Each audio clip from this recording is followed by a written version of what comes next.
Hello बच्चों, let's see this question and here this question says read the information below and answer the question that follow। आपको ये जो information दे रखी है ये रीड करो और उसके बेस पे जो क्वेश्चन दिया हुआ है ये सॉल्व करेंगे हम।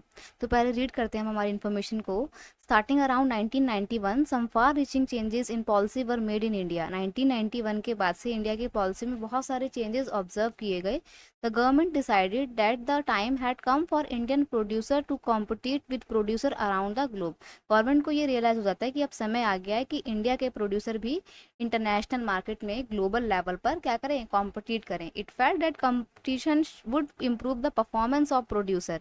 ये महसूस किया गया कि कॉम्पिटिशन से क्या होगा, इंडियन प्रोड्यूसर्स की जो काम करने की क्वालिटी है या उनका जो परफॉर्मेंस है वो इम्प्रूव होगा in the countryside since they would have to improve their quality. और क्यों क्यों परफॉर्मेंस इंक्रीज होगा उनका, ताकि वो क्योंकि वो एनकरेज होंगे अपनी क्वालिटी को और ज़्यादा इम्प्रूव करने के लिए। This decision was supported by the powerful international organisation. अब गवर्नमेंट जो फील कर रही थी या जो पॉलिसी ली गई गवर्नमेंट के द्वारा 1991 में, इसको इंटरनेशनल ऑर्गेनाइजेशन ने भी सपोर्ट किया।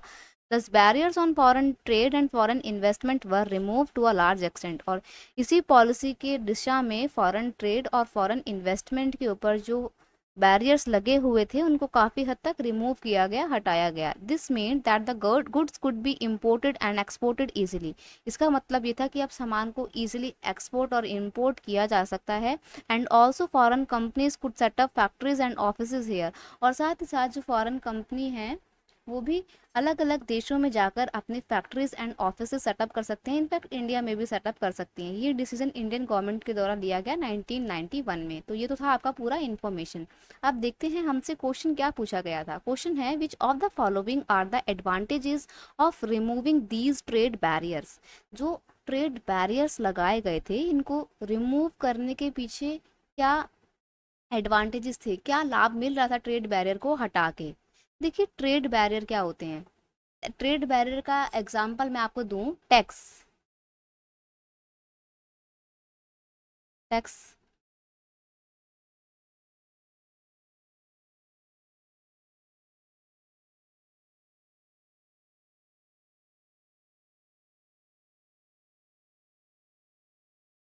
ट्रेड बैरियर में क्या होता है कि हम बाहर से जो भी सामान खरीद रहे हैं ना, गवर्नमेंट उस पर टैक्स लगा देती है।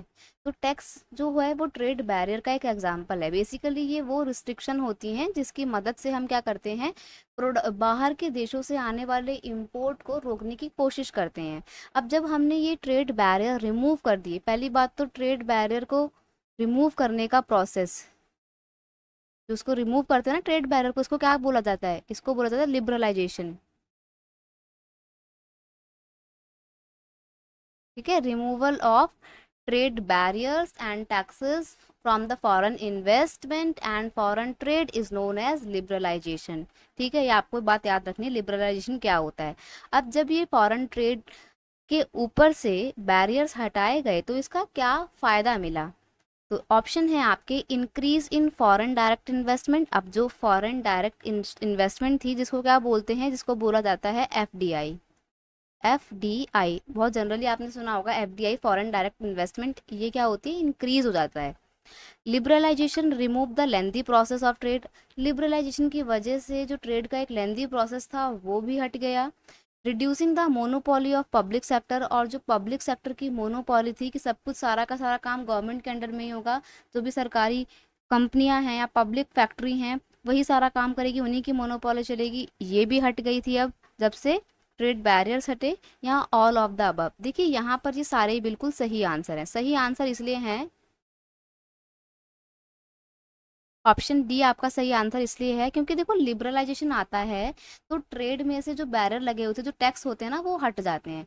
अब जब ट्रेड से वो बैरियर हट जाएंगे, इंपोर्ट एक्सपोर्ट इजी होगा, तो ट्रेड का जो प्रोसेस पहले बहुत लंबा होता था कि टैक्स की जो भी प्रोडक्ट आ रहा है उसकी गिनती होगी, कितनी क्वांटिटी में आ रहा है उसके ऊपर फिर टैक्स लगाया जाएगा, तो प्रोसेस लंबा हो जाता था इससे। तो अब वो प्रोसेस छोटा हो गया, ये एक फ़ायदा मिला। दूसरी बात, अब जब टैक्स नहीं लग रहा है, किसी तरीके का कोई बैरियर नहीं है, तो बाहर के देश जो है वो इंडिया की ओर अट्रैक्ट हो रहे हैं कि हाँ भाई चलो इंडिया चलते हैं, वहाँ पर इन्वेस्टमेंट करेंगे, क्योंकि वहाँ पर कोई भी टैक्स नहीं लगता है।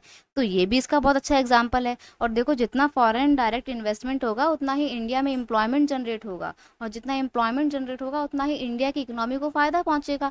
तो ये भी इसका बहुत अच्छा एग्जाम्पल है। तीसरा है ये कि जैसे ही ट्रेड बैरियर्स हट गए, वैसे ही क्या हुआ कि जो पब्लिक फैक्ट्री थी ना, यानी कि जो सरकार के द्वारा चलाई जाने वाली फैक्ट्री थी, अब उनकी मोनोपोली हट जाएगी, क्योंकि पब्लिक सेक्टर जो काम कर रहा है वही काम अब फॉरेन डायरेक्ट इन्वेस्टमेंट के थ्रू फॉरेन कंपनी भी करेंगी। तो कहीं ना कहीं पब्लिक सेक्टर की जो मोनोपोली थी वो भी कम हो जाएगी, और मार्केट में क्या हो जाएगा, कंपटीशन बढ़ेगा, और जब कंपटीशन बढ़ता है तो बेटा क्वालिटी भी बढ़ती है। ठीक है, तुम्हारे मार्क्स कम आ रहे हैं क्योंकि तुम अकेले पढ़ रहे हो ना, जो भी है तुम्हारे मार्क्स जैसे भी आ रहे हैं तुम खुश हो क्योंकि तुम अकेले पढ़ रहे हो। लेकिन अगर तुम्हारे साथ में तुम्हारे दोस्त भी पढ़ने लग जाएं, तुम लोग ग्रुप स्टडी करने लग जाओ, और तुम्हारे सामने वाले के मार्क्स तुमसे ज़्यादा आ रहे हैं, तो तुम्हारे को चिढ़ मचेगी ना, फिर तुम क्या करोगे, तुम मेहनत करोगे, फिर तुम्हारे मार्क्स ज़्यादा आएंगे। तो कहीं ना कहीं हम देखते हैं कि कंपटीशन जब होता है ना तो क्वालिटी अच्छी होती है, परफॉर्मेंस भी अच्छी होती है। आप अपने से लगा के देखना, आपकी भी परफॉर्मेंस अच्छी होगी जब आप कंपटीशन में पढ़ते हो। तो दैट इज़ वाई यहाँ पर हम देख सकते हैं कि ट्रेड बैरियर को हटाने के बहुत सारे फायदे हैं, जो यहाँ पे तीनों दिए हुए हैं सही हैं। That is why option D, all of the above is your correct answer. I hope you understood it very well. Best of luck.